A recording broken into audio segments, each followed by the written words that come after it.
And it's like, we know his dad was a race car driver, so he could be like, well, he went back in time and had sex with a dinosaur, and that's why Vin Diesel's so strong. Yeah, finally plugging up all the plot holes of the original Fast and the Furious.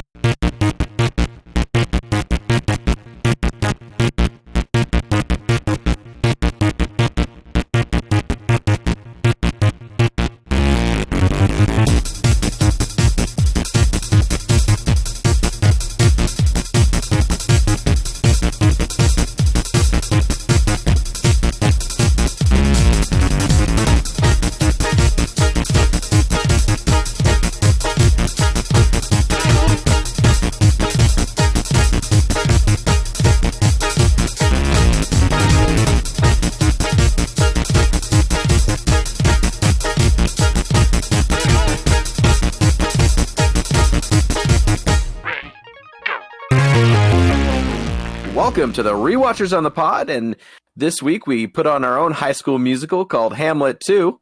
We're going to take you on just such a journey tonight. My name is Mitchell, here along with my co-hosts. Gwen Hammer. Justin Hammer. Chris. Tyler McKinley. And we also have a special guest with us this week, back from one of our favorite episodes that we've done, Porco Rosso, Jessamine Svensson. Jessamine, thanks for coming back. Thanks for having me back.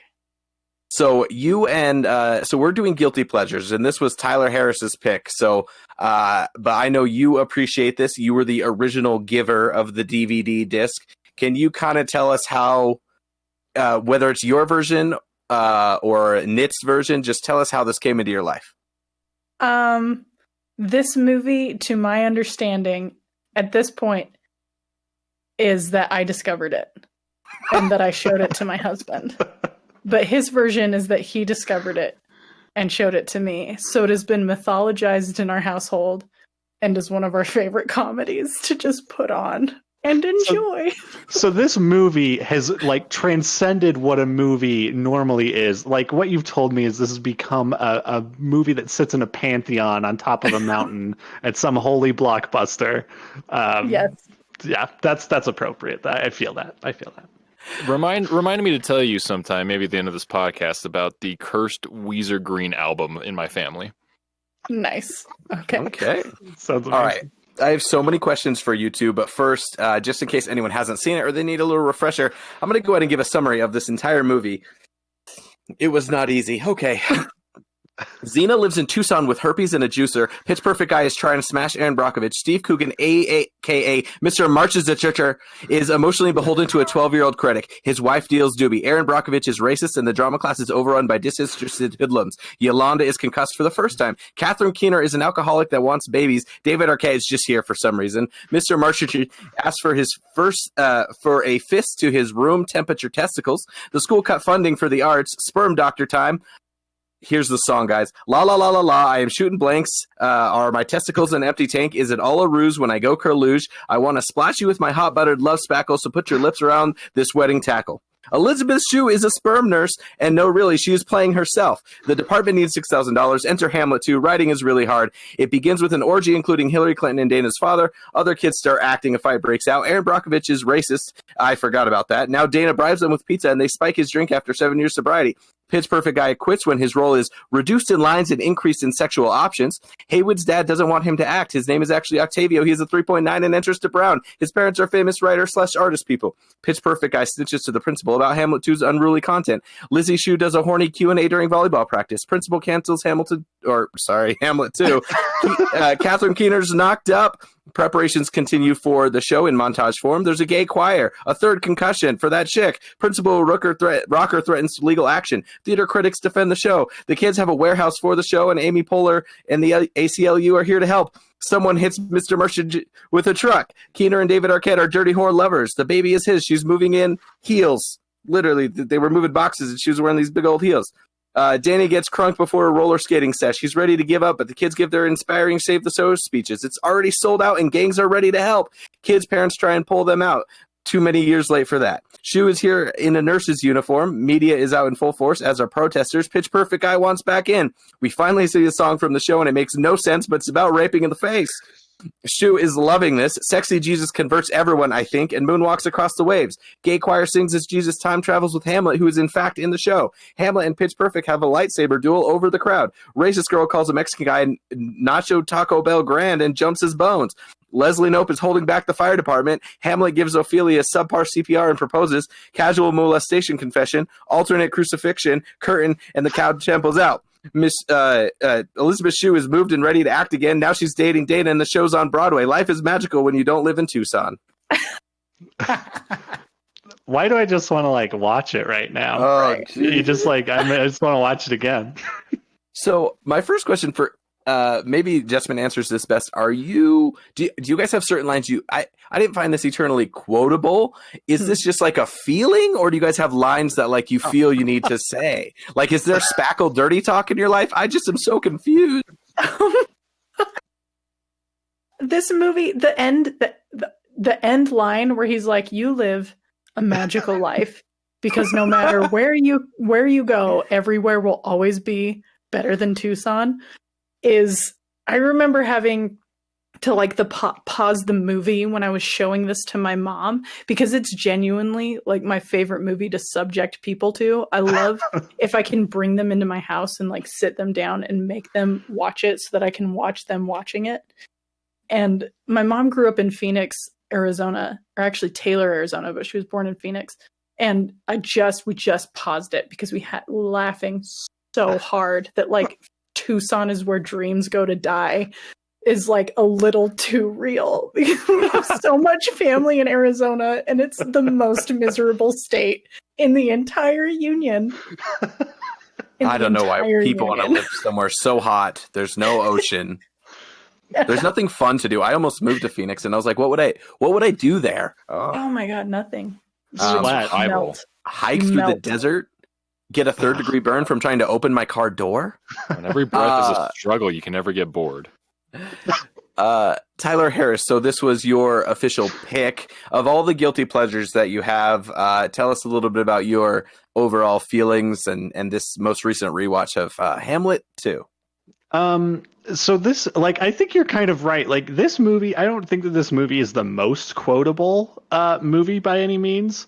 But there are a couple that stick with me, like just from the beginning when he's like in that commercial and he's like, "I'm having a herpes outbreak right now, but you'd never know it." Like that, I just think about that all the time.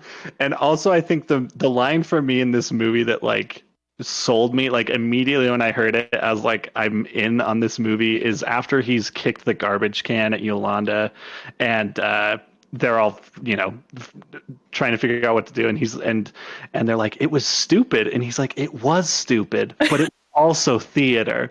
And like that line just, I knew from that moment that this was like a movie made specifically for my sensibilities. The vitality of shared experience. Yes, exactly. Yeah. And just the way that Dana Marge treats theater and thinks of theater is just, it's just the best. He's just amazing. But yeah, this was a movie that, man, it was a little over a year ago, I guess, that Jessman had me borrow it, and I watched it like 5 times in 1 week, just because it became such an incredibly comforting thing to have on in the background or just whenever. And I loved so much of it. But yeah, it's one of those movies that I watch and I'm like, man, this was absolutely a movie made in 2008. There's no one would ever mistake it for not being made in 2008. And so it comes with all those interesting quirks and things like that. But I just love it. And there's something that to me is like undefinable about this movie, about why I like it so much. Because there are movies that are similar to this that I really don't enjoy nearly as much. But just the way that it treats theater, the way that a lot of the jokes are presented. The other one I think about is the Haywood Jablomi joke that like is set up in the beginning, and then you kind of get the idea that he already got the joke, but he just keeps calling him Haywood, and it feels like this chummy like thing. And then it's revealed that he really does believe that's his name. Is like it's so dumb and good. But yeah, this movie just makes me extremely happy every time I watch it. So yeah, that's it. I think the best compliment I can give the movie is there are a lot of elements of it I actually wanted more of. But it's the perfect length. I'll tell you, 90 minutes was good, and they fit in all that perfect humor. But like, I was pretty interested in the like. They mess with a couple tropes in a really good way, including like the misfit class of, kids that doesn't want to be there, a la Sister Act 2, Stand and Deliver. And then the washed or wannabe actor drama teacher is such a trope. But Steve Coogan, I think is actually really talented. And when he does a project, which he has the clout to do his own projects, it can be too much. But I think when he's a bit player, or in this case, there was like just enough, it's a lot of fun. And I kind of wanted the longer version of this, which would probably been an even worse movie where we see that class learn and grow and get more of the sentimental shit that they kind of run into one little montage at the end. But it's a mood. That's when you guys say like it's just something I can have on. I can completely imagine that because it has vibes of a lot of other good things, but it also does have a lot of disconnected random shit that is a little confusing. Where I'm just like, where did that go, or why did that mean nothing, or that joke was like, I don't know if this is a dumb joke movie or not. Like it's stuck in between somewhere. Because you're right about some of the other stuff that's so cleverly written, but it was fun. I remember when it came out, I thought it was much more like kind of a jokey drama version of like Fame, like the dance school movie where it was going to be like real theater kids. So it was a pleasant surprise. But those are kind of my initial reactions. For the other first time viewers, what did you guys think about it? Rock Me Sexy Jesus made it worth it. I feel like when you say it was so 2008, like you could not say rape me in the face now, but like, I loved that. I was so delighted by how like they could just be so outlandish. Well, and it's funny because like I feel like going into this movie, like just because of like seeing previews for it all those years ago and like being in a totally different place, like I did think this movie was going to be more like edgy and a little bit crazier. But for the most part, it really isn't. But there are just these moments where like there's just these explosions of insanity. Like when he calls the principal, what does he call him? A monkey turd, a monkey ass turd. licker. Yeah. It's something I can't remember, like whatever it is. But yeah. I think it's funny. One of the key descriptions in Harry Potter is that Snape and McGonagall can just walk into a room and the class just immediately obeys. And the fact that he is such a shit show and the opposite when he walks in, that he has to like swear really loud to get their attention. I just love it. I love an adult who is just drowning. Like it's... And Tyler, your comment just made me think throughout the movie how many times it comes back to that. I just kills me. Yeah. Well, I think too, like the fact that like his whole thing is that he is that guy who's just drowning, but he never really, there's like only a couple moments in the movie that he actually knows that, and the rest of the time you'd think he was like the captain of an incredible yacht. Like it's just he never fully feels like he is. He's just so oblivious to so much bullshit, and it's so dumb. I was just gonna say, I think the only other movie that I've seen, anything else that I've seen Steve Coogan in that I can think of right now is, doesn't he play the director that gets blown up in Tropic Thunder? He does, yeah. Okay, Which also yeah. came out in 2008. Yeah, that's right. Yeah, but just like you made the comment about like the class is they're just completely ignoring him. There's no respect demanded there, which is true. But like I could not take my eyes off of his performance because of how weird he is. Like just his the way I don't even know how to describe this. Like he's just a weird dude, and I think that was what actually made this movie enjoyable for me. Was his performance, is just how wacky and strange and kind of horrific the entire thing was. Yeah. Yeah. Like when he tries to roller skate for 10 straight minutes. Sorry, go ahead, Tyler McKinley. No, it's fine. I think it's fast. Like it is fascinating how like disconnected from reality. This character is. He does not live in the same world that everyone else is in, and it doesn't seem to. And the entire movie is kind of like this with a lot of different aspects. It just doesn't seem to care, and that's what makes it honestly work. And that's what made a lot of these movies work around this time. Is they, I mean, some of them lived and died by it, but it was very much they knew what they cared about, what they didn't, and the main goal is to make you laugh and just enjoy your time. And I think this succeeds because since we're doing guilty pleasures, I was expecting this movie to be a lot dumber than it was. Like a couple other movies around that time. So I was actually pleasantly surprised, and I think just the main character being so bizarre, and he kind of reminds me of, I'm trying to think of a character to relate him to. The first thing that's coming to mind is there's that character in one of the first few episodes of Community who's the Dead Poet Society wannabe teacher. Yeah. The teacher? The like Professorson? Yeah, who like when he's trying to teach them to seize the day, so he's like ordering at the coffee shop, he's like, I'll have, and he rips up the menu, a birthday cake. That guy is like, I know who you're talking about. That type of weird personality of just like, they are just on their own plane of existence, but it's somehow colliding with ours in a weird way. And it's just a lot of fun to watch in this movie. It is. And I'm curious how this movie came together and got made there. I've only looked pretty briefly, but just doing some of the background, because it's got a lot of famous people. I mean, even in 2008, these are pretty recognizable random people, like littered throughout, and it's not like a comedian's comedy. So it's just interesting to see the random group, but it was actually pretty well received. It got 62% on Rotten Tomatoes. This was, at the time it was released, the second highest that a movie has ever been bought for from Sundance. It went for $10 million. Only Little Miss Sunshine had ever been bought for more. It ended up really crashing and burning and making like $4 million and getting pulled from its international releases.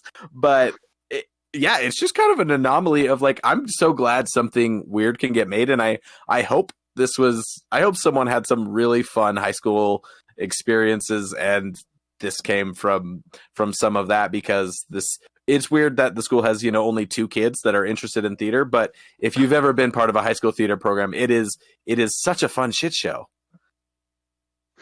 Well, and those are actually the 2 other characters I want to talk about too, are Epiphany Sellers and Rand Posen. I never learned Epiphany's name. I just kept calling her Aaron Brockovich. She is, I mean, from that opening thing, when you do see the Aaron Brockovich thing, like that scene is amazing. Like, and you totally get, I think, and I don't know Skylar Astin's career. Like, I mean, I saw him first in Pitch Perfect, I think. But I know Phoebe Stroll, who plays Epiphany Sellers, like she was in the original Broadway cast of Spring Awakening. Like, that's not awesome. Too long before this. I think so with Skylar Astin. I think he was also in that musical. Oh, really? Okay. Yeah. That wouldn't surprise me at all, because I feel like they both are able to capture that musical theater energy so incredibly well. And even just like that, the high school like acting, where it's like, it's hard to act in high school because you're still just a fucking kid, and like so you're just trying to show so much. And I just think of that line in Aaron Brockovich where he's like, "You have a daughter?" And just like his face and everything is so good. But they really sell so much of this movie for me. And like the innocent, like Epiphany Sellers, just her whole thing of like, I can't believe this is happening to me, when it's not clearly nothing is happening to her. And like, it's just, I love their performances so much. Yes, they are very good. I related to them very, very hard on like a high school, like fundamentally like high school theater level. But there was something about this movie as well that growing up in like Utah Valley, doing Utah Valley like high school theater, the like edginess of Hamlet 2 was something that like going into UVU theater and like being like, oh, I can say fuck on stage. Yeah. Oh my God. Like also read very clearly in this, like it did bridge that like high school to college experience where you're learning to be, being able to say fuck. Yeah. Yes, the ultimate threshold between childhood and adulthood. Hey, Absolutely. I got to say fuck on stage at BYU, and so it doesn't. It felt pretty great. Oh man, that's like the Nice. Mount Olympus of fucks on I know. stage. Well, I didn't grow up in Utah. I grew up in Denver, and we really tried to push to do Spring Awakening, which then last year there was an actual whole NBC show about Ted Mosby trying to do Spring Awakening despite parent protests. It was a very serious, very mediocre show, and I was like, oh, it really came true. But even doing Rent, like it did, no one was upset, but it had to be done pretty carefully. So it is fun to see them freak out because they like want the life experience and the challenge, but they also kind of have a little bit of Sharpay from High School Musical in them where they're just a little blind, and they really do a great job. And Skylar Astin seems to just pop up, and he might be a little bit cornered as a musical guy right now, but he's actually had 3 series regular things since Pitch Perfect, and he pops up once in a while in like a movie. He's going to be in some Disney Plus movie coming up, and just like, I think he's a fun person to watch do his thing. It's great how he comes back the night of the show. Like, actually, I think the show had already started, and then he's in every single scene after that. It's great. Yeah. We never got to see who they had to cut, last minute. I know. To replace him. Before the production starts at the end, I was like more excited than I felt like I should have been.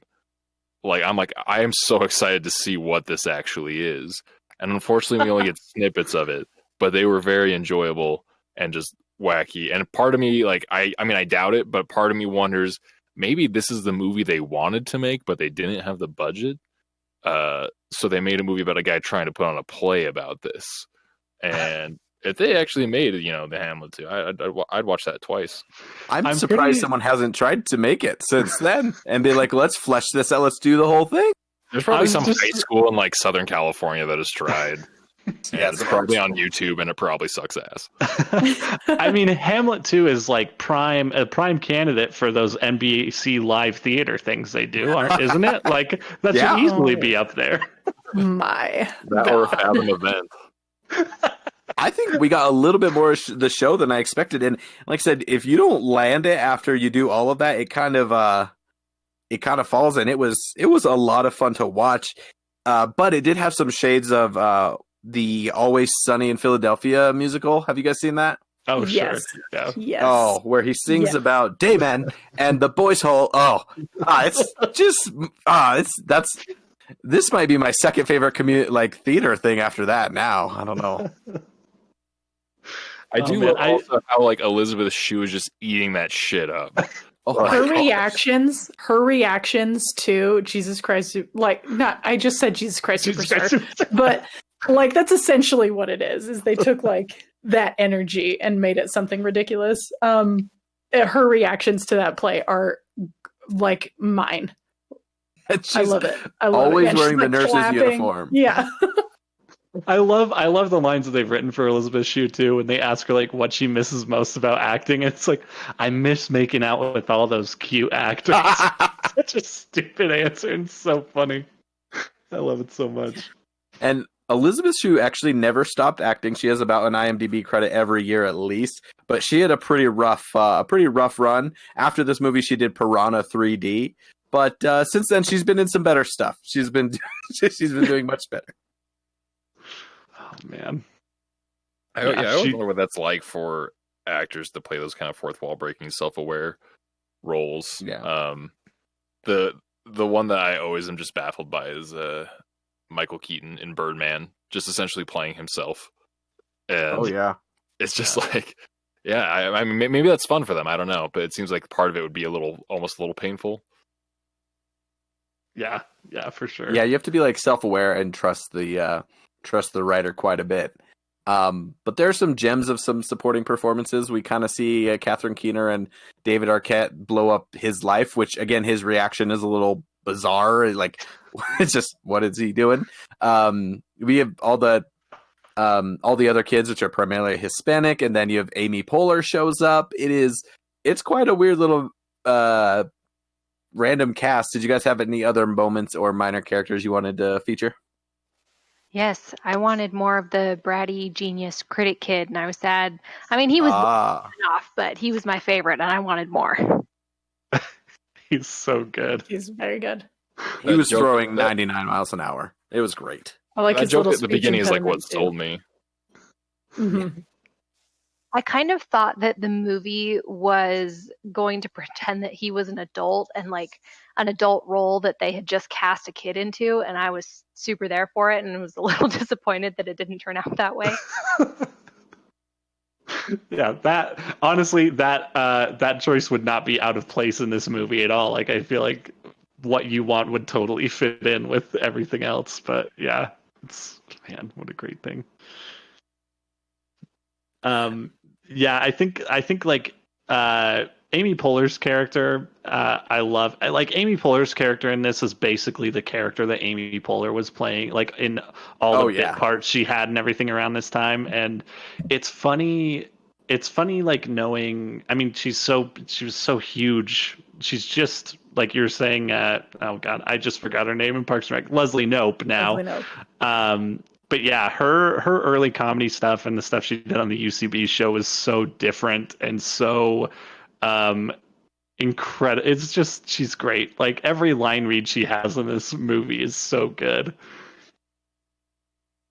The line about how the so-called Supreme Court can suck her balls is like one of my other favorite lines in this movie. I love how she keeps doing, but my husband's Jewish, so I have nothing to lose. Yeah. When she's fighting the fire department. Yeah. So good. Oh. Yeah, there's quite a few moments in this movie that are just like you wouldn't be able to present them in the same just unabashed way that you could back in 2008. And I the amount of just like racial terms thrown around without any real consequence is like, I feel like impossible to pull off today. Yes. That's very true. Yeah. It's like the amount of characters who say something racist or hint at something racist are nothing bad really happens to them because of it. It feels like it is called out within the context of the movie, though. Like, I remember a moment where they're rehearsing Hamlet 2 in like the snackatorium, and Epiphany says something, and then one of them's like, "That's fucking racist," and then it results in the fight that takes them to that like fun center. But like it yeah, I mean, I feel like the last movie that I like showed you guys was like sexist, was like a little bit problematic in terms of like gender. Yeah. And then like this one is also like racist. Well, but I think even in the context of this movie too, like Dana Marsh, like, we don't think that Dana Marsh is, I think he gets a little bit of comeuppance, like, in his assumption that he's gonna go to the ghetto and convince these like low class, whatever, to like let their kid be in this play, and then it's like a total subversion of that, which I think it's one of those things where it's like it definitely doesn't like come up to the level that you might expect, but it does paint it as something that they were like aware of and kind of using to kind of mess with audiences and stuff. And so yeah, it's a really interesting, I feel like, grab bag of stuff as far as that goes, for sure.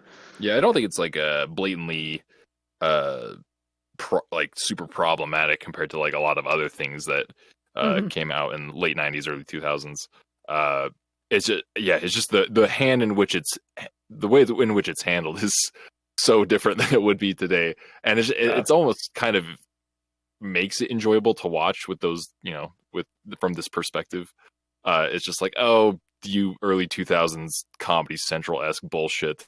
It's like everything, like, there's so much race comedy, like racist comedy back then. Like, I just remember like that's what stand-up was during that time. And it made its way into film, and like I do love the way it actually handles some of those things, like we've already discussed in this movie, though. But yeah, And I think that there's a good line between what of those is a product of the times and self-aware or outlandish versus like truly ridiculous and or problematic. But and maybe after Guilty Pleasures, we're going to do our favorite problematic movie, and it'll just be Jessamine picking every single movie. Whoa! You can't see, but I'm rubbing my hands together. She's been waiting to whip out that bootleg copy of Song of the South for a long time. Oh. You got Blazing Saddles on a loop like a freaking fireplace. 300 followed by Blazing Saddles, followed by Song of the South. You wrap it all up with Birth of a Nation. Uh-oh. That was too much. I apologize. How many White Savior movies do you have in your Blu-ray collection? What's that movie, Aloha, where Emma Stone plays an Asian? Oh, no. The Great Wall starring Matt Damon? How did he get away with that? Like, no one even remembers. Film. Yeah. I have a brother-in-law who owns that for sure. So. Oh man. Yeah. Yeah. Did you guys have any other specific thoughts on the romp that is Hamlet 2? I do have. Go ahead. Oh, who was? But I don't want to interrupt. Who was talking? No. You go. Okay. Something that I noticed this last time that I think I was aware of, but not like fully aware of, was how much this movie could very easily be like a genuine drama.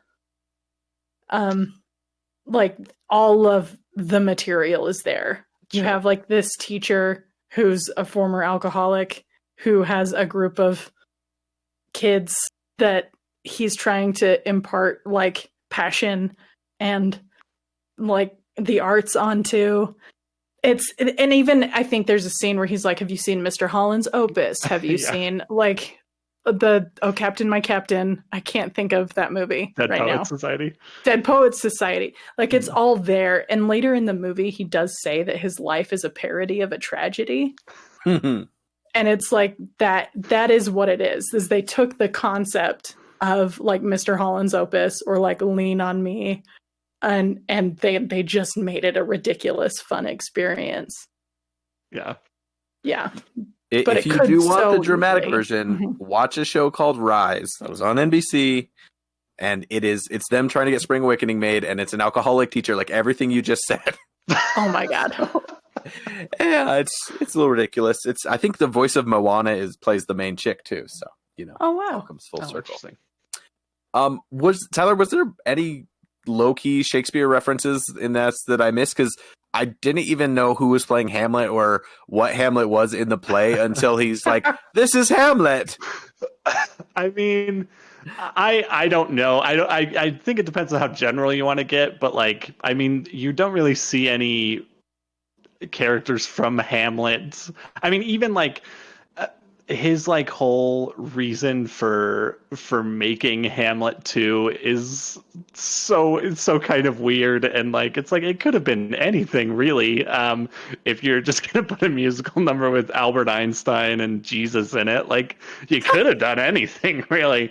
But yeah, I mean I think most of those are pretty obvious like towards the end and in the play. I might be like missing things. Jessamine, do you? I don't know if you have any that you. No. Yeah. I even like when I watched it tonight was like pen out like any Shakespeare references. And there's nothing. There's nothing. They even like I think purposefully obfuscate like Hamlet itself is very, very confusing. Once you know that Skylar Astin is playing Laertes, and then there's that rehearsal in the snackatorium, and he's like, I done saw it, Pop.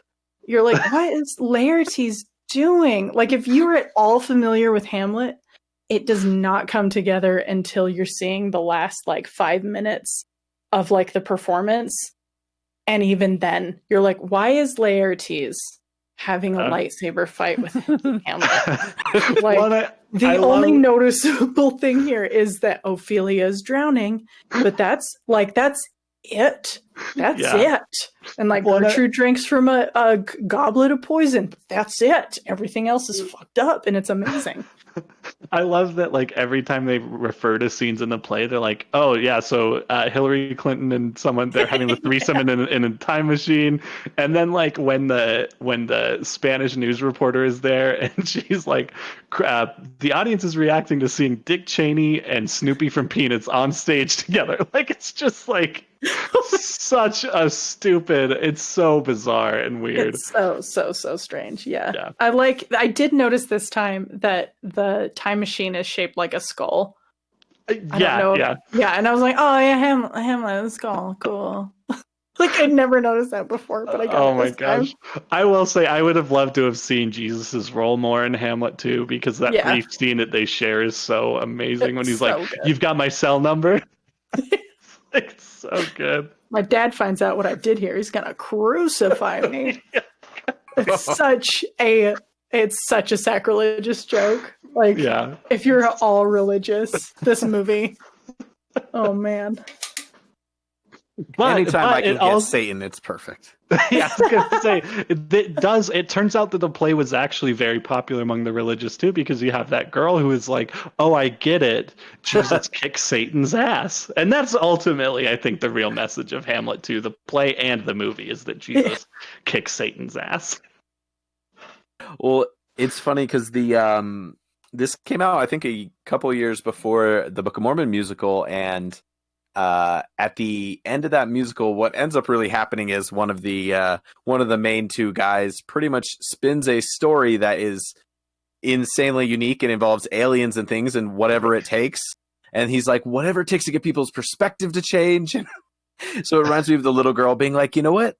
I get it. And it's just the same thing in that one. Like the people he's trying to teach are like, yeah, this space astronaut Joseph Smith, he's got it. Yeah.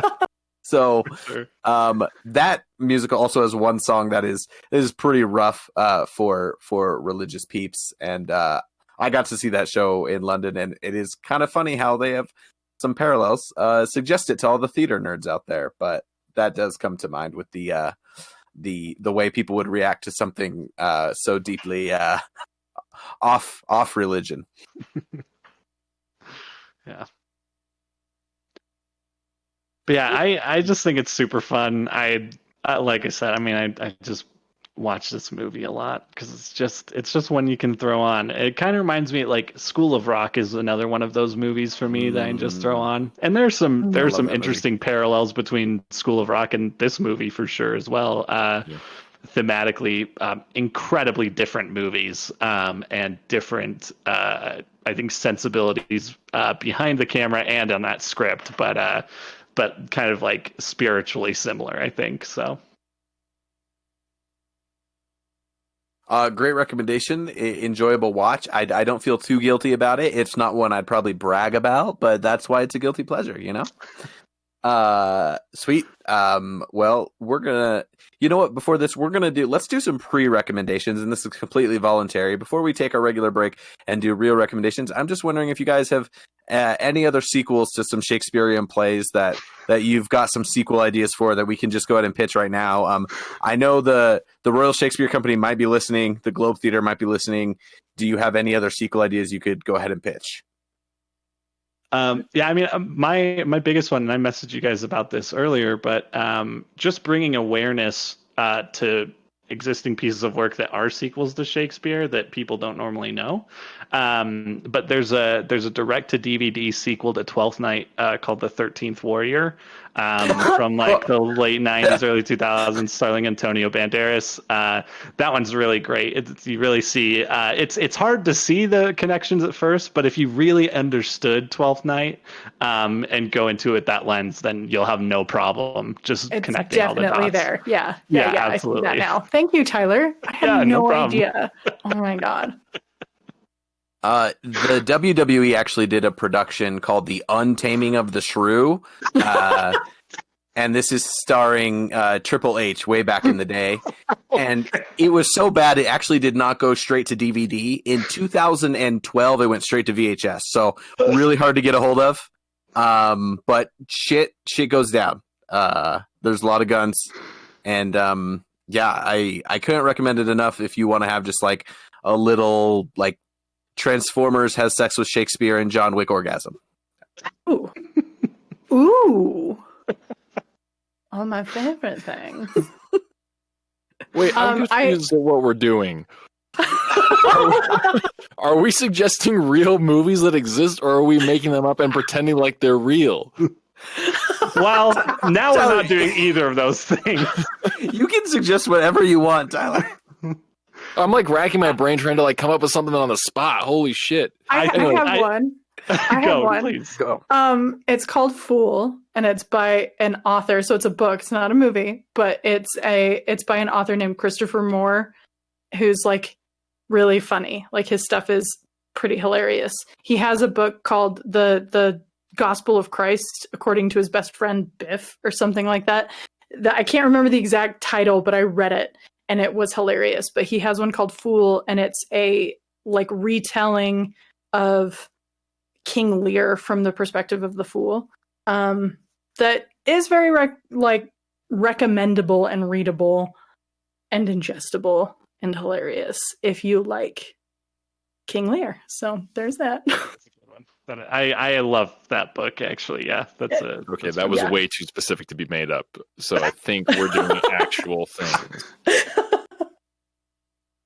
Look, all my Shakespeare experiences from high school theater, which I just didn't like Shakespeare, or there's a bunch of rom-coms that people are like, well, it's actually based on Shakespeare, and I'm like, oh, I don't get it. Like 10 Things I Hate About You, She's the Man. They're all like tangentially Shakespeare-ish, and I'm like, I don't even get how The Lion King is Hamlet, and I've read Hamlet several times, so clearly this is not landing with me.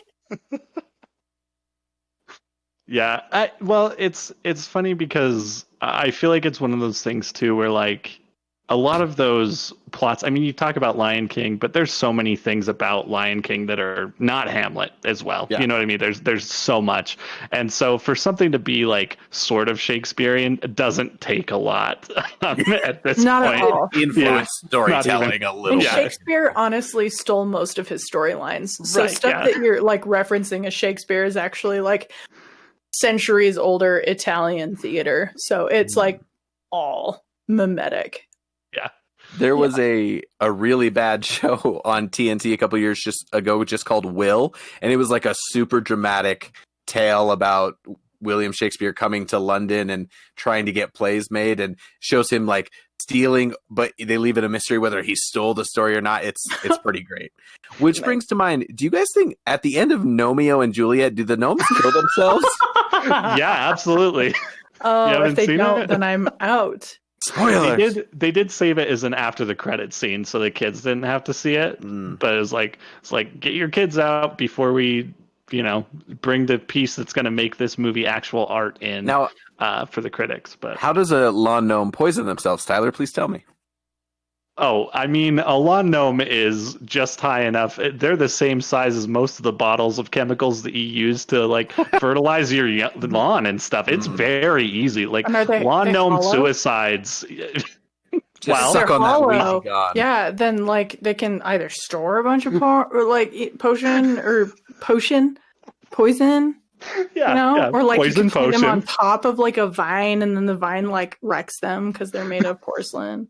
It's like a slow suicide, but it's in many poetic. ways, it's much easier than it is for us. So, yeah, I think this is the time when we have to admit this is a backdoor pilot to our lawn care podcast. Gardening with the Rewatchers. It's going to be pretty bad. Okay. If you guys want to hear what I was gonna just bullshit, I've got it because I thought we were making shit up. Do it. I did it. It's not funny because you know me, I can't improv shit. So I was just racking my brain. I'm like, what if they did like an episode of Seinfeld where it was Much Ado About Nothing, and it just starts with Jerry walking. He's like, "What's the deal with vaginas?" That's all I got. That's a very good. That's. I love that episode so much. I mean, I'm so glad that it was the other thing we were doing, and that wasn't like a thing I had to actually do, and I could just say, "Hey, look how dumb that was." You gotta being dumb is just part of it. You know, it's all optional. Tyler, will you let people know how they can reach us, and then we'll take a quick break before we do some recommendations. Yeah, if you want to email us, if you want to email us, you can email us at rewatchersonthepod@gmail.com or follow us on Twitter or Instagram at rewatcherspod. Sweet. We're going to take a quick break, come back with some fun recommendations of what we've been watching, and maybe give you a little tease for the guilty pleasure coming next week. We'll be right back.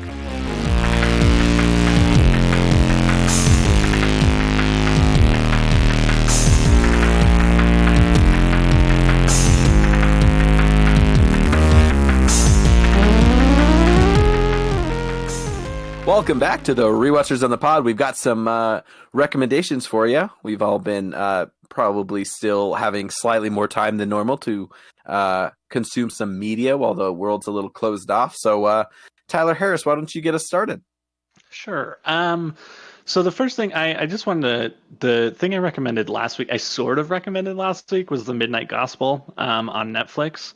And I finished it this week, and I very much want to recommend it. It's a thing that if you don't really like the first episode, everyone should just watch the last episode.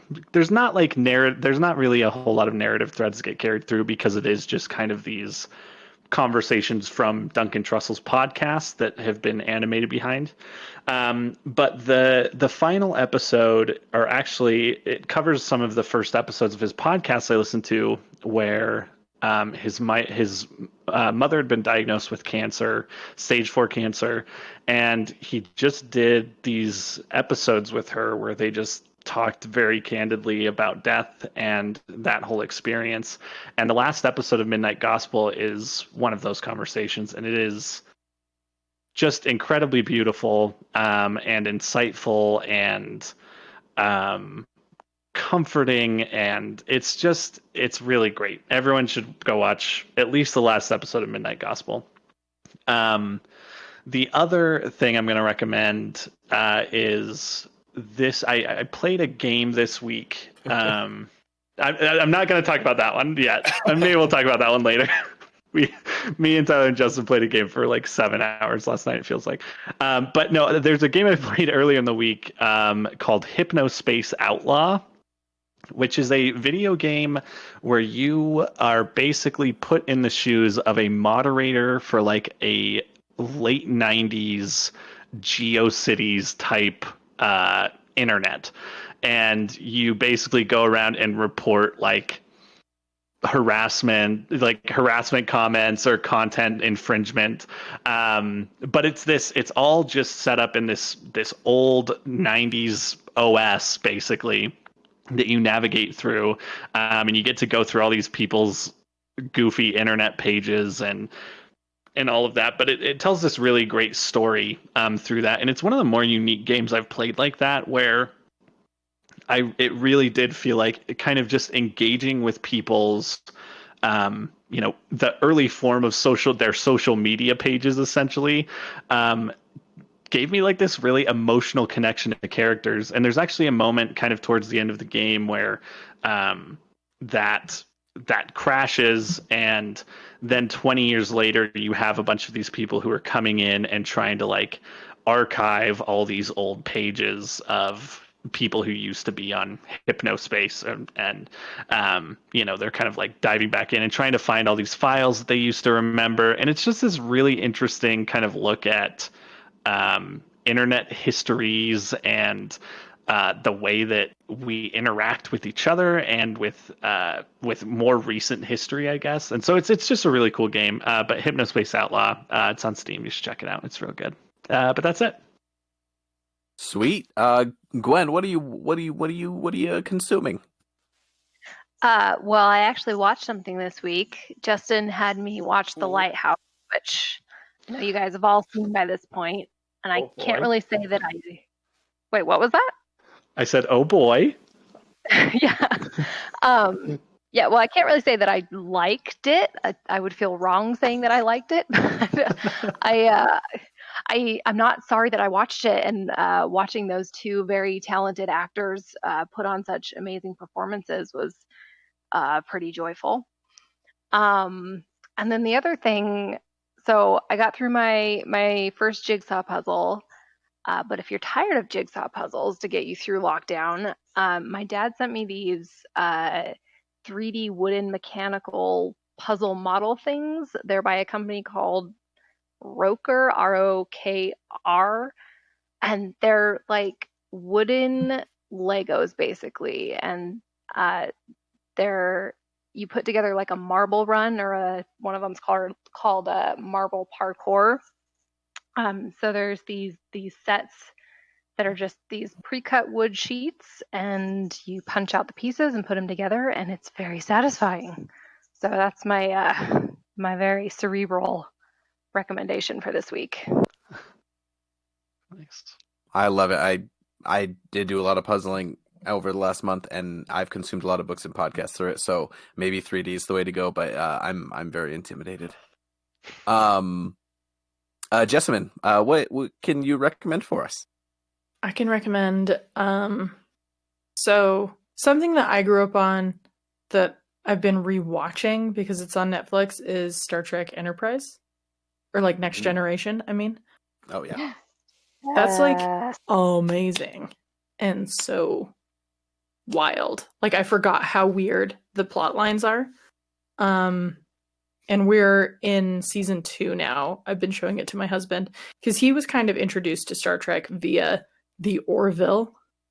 Oh, which is, interesting. Yeah, like his first taste of like that whole thing, which is essentially Next Generation. So I was like, we should just watch Next Generation, and he's been really, really loving it. And it's considering the like socio-political, economic, space time that we have been inhabiting, been really nice to see something that is futuristic, but like optimistic.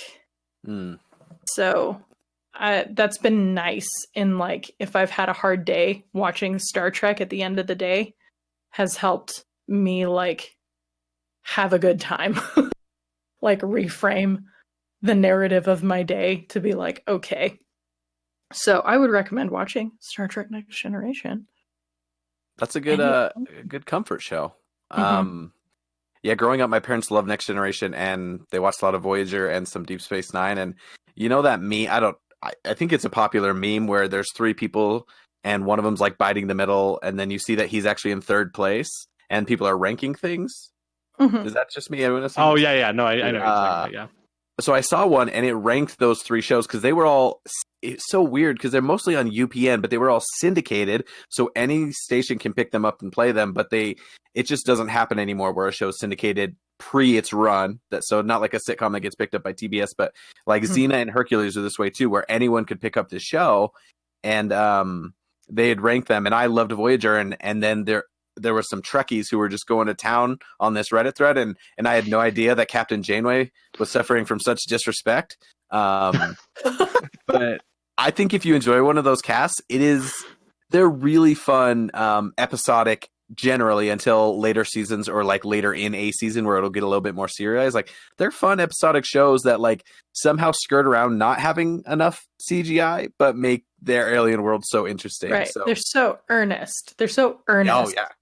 There's but it makes like up an for innocence of it, like a 90s we want the world to be better, whereas now we're much more like, well, we're going to be realistic and have anti-heroes and everything. So that's cool. I don't know if I have the patience, but I want to watch Picard actually, and I do want to go back and experience some of those. Me too. I'll go real quick. I binged a show on Hulu called Normal People this week. And this is based on a really popular book, and it's about an Irish couple from different socioeconomic backgrounds and it just covers their relationship over 6 years or so. And it's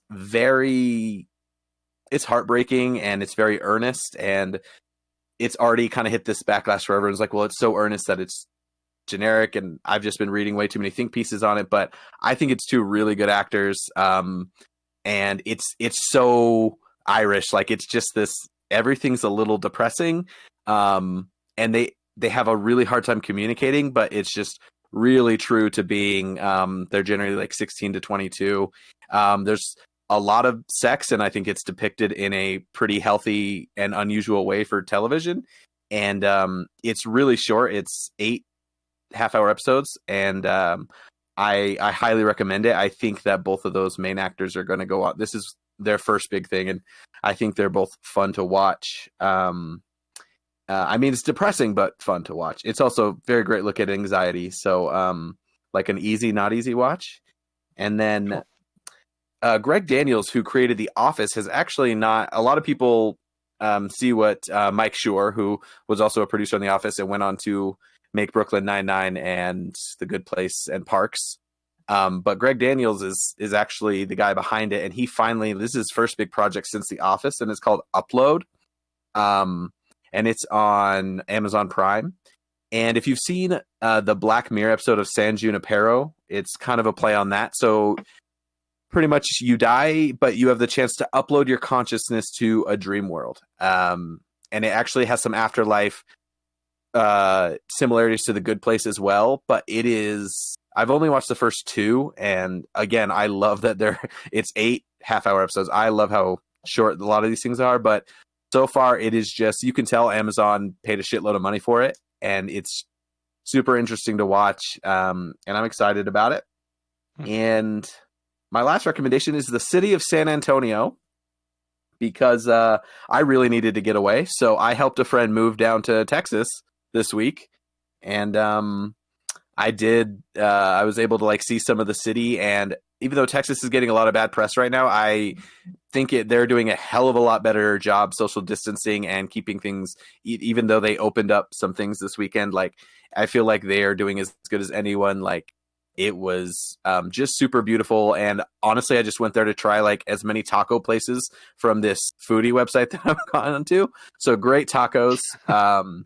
One of my passions is traveling. That's why I'm gone half the time. And I don't think I've ever really recommended it specifically. And like San Antonio is kind of this random US city, and there's so many big cities in Texas. And I think most people think of Austin as the artsy or experiential city there. So I would say, especially if you like food or just like this super beautiful, odd, sprawling city, go to San Antonio. And yeah, those are my recommendations for the week. I think we're going to get a good, I don't know who wants to start it, but I think we're going to focus on a video game here. Tyler McKinley, what have you going to recommend? I'll save it for Justin to finish off with the okay, our big finale. I am actually going to recommend, this one is a 2-for-1, right? Oh, shit. Bargain recommendation. The first thing I'm going to the first part of it that I'm going to recommend is there's a band that released a new album that I am a fan of, and it is the band Oh Brother. And they are a strange band. I don't know, honestly, who is in it at this point, if it's just one guy or whatever it may be, but the album they just came out with is You and I, and it's honestly not as good as I was hoping for, because they dropped 2 singles beforehand. I'm like, shit, if this is what the album is, then it's gonna be sick. And it's still a really great album though, so I recommend to listen. The only problem I really have with it is it could use like 3 less songs, or those 3 songs need to be changed to be a little more dynamic. Oh Brother is a very big sound. The first time I saw them, I thought my skin was just gonna like be rattled off my bones. They just have really loud bass, really loud guitars, and then this album is very different. It's very ethereal, very atmospheric, and a lot of production stuff, a lot of cool a lot of synth stuff. The heavy moments are very few and far between. They're still there, but it's a lot softer, a lot more eerie and creepy of an album. And I would highly recommend checking out some of that stuff, particularly songs Halogen Eye and Killing Spree are both really good. Now, the second part of it is that band is not super successful, and I want them to keep making music, and I want to support them in any way I can. And if there's any art that you feel that way about, that you fear or is going to go away or needs the more support. Now is a time that a lot of musicians, especially, but other artists are suffering during the COVID pandemic and Mhm. not being able to tour, not being able to make the money that they normally make. So there's many different avenues out there right now to support those artists. Do your research, try and find the best ones that give the most to the artists. And Bandcamp recently, I don't know if it's still going on, but they're not taking any cut of any of the profits or anything. It's going all to the artists. So I ordered O Brothers' album from Bandcamp to help support them, but I would recommend doing that as well, because there are some avenues right now. People are trying to help different groups and artists at this time, and you are in a position to be able to help them. I would suggest that you take that opportunity to. Patreon is another place that a lot of artists are doing things right now, where you'll get like some cool exclusive stuff too. And it's like $5 a month, if you even want to do it just for 1 month or whatever. Yeah, Mhm. those are always good. Yeah, there's been a lot of really cool, especially like medium-sized people who still need that income. Like they're doing really fun things and putting them behind very small paywalls. And if you can't straight donate to someone, like World Kitchen is doing really cool stuff right now, then like a $15 album, like how that could go a long way if 50 people even did it to help a band like pay their rent for a month. So good suggestion, Tyler. Justin, you're last, and don't feel peer pressured by them, okay? If you don't want to talk about that game, I'm just kidding. Go ahead. Cool. Just a couple things real quick, and then get into that. Like Gwen mentioned, we watched The Lighthouse. This was my second time watching it, and I just want to say that, like, if this movie had a different soundtrack, it would be fucking hilarious. Like, I think this movie would be it's such a great comedy if you watch it with that kind of a mindset, which was the mindset I had watching it this time. It was, man, this is so good. I love this movie. Yeah. Game that we played last night is called Sea of Thieves. It's a Microsoft Studio game made by Rare, which Rare has a special place in my heart because of the games that they made back in the N64 era. I played a whole bunch of them, but they kind of have done shit since then, and Sea of Thieves is like their biggest thing in a while. But we jumped in, and just to like paint the picture, I loaded into this onto an island with Tyler Harris, and I woke up from some sort of a sleep or something, I don't know, at a tavern, and immediately upon spawning there, Tyler Harris's character is drinking grog and just starts vomiting all over me. And we spend the next like 15 minutes just running around the island puking on each other and playing our hurdy-gurdies and banjos and drums while we're drunk and trying to cross the little wooden bridges from island to island without falling in the water. And it was a fucking blast. It was so awesome. It's like the hardest I've laughed in a video game in a long time. Yeah, this was well before Tyler McKinley even joined the lobby. So I joined the game and they're just vomiting everywhere, just jumping all over the place, playing the fucking banjo. Yeah. There's some really cool mechanics in this game. Like if you go in the water with your instrument, you'll hear like you can still play your instrument while you're swimming around underwater, which is so funny. And like the audio changes to make it sound like you're playing an instrument underwater. And yeah, so that was a good time. But like the core gameplay is, so you've got your ship and you accept missions from a few different vendors that are like focused on like going to find treasure or going to do battles with like the skeletons that are out on these other islands, or go and collect resources. So you get missions to go satisfy these different vendors' requirements, and then once you complete those missions and you turn them in and you get rewards that like you can spend gold to get new cosmetic items or upgrade your ship or whatever. And it's just kind of a really satisfying gameplay loop that I think Tyler McKinley made the comment last night, like this game would not be very much fun to play by yourself, which I think is one of the reasons it hasn't been super well received. probably because a lot of people just don't have time to play with friends, which like this is the first time we've played anything together in quite a while. Yeah. But yeah, as a multiplayer game, if you can find some buddies to play with, I would highly recommend it.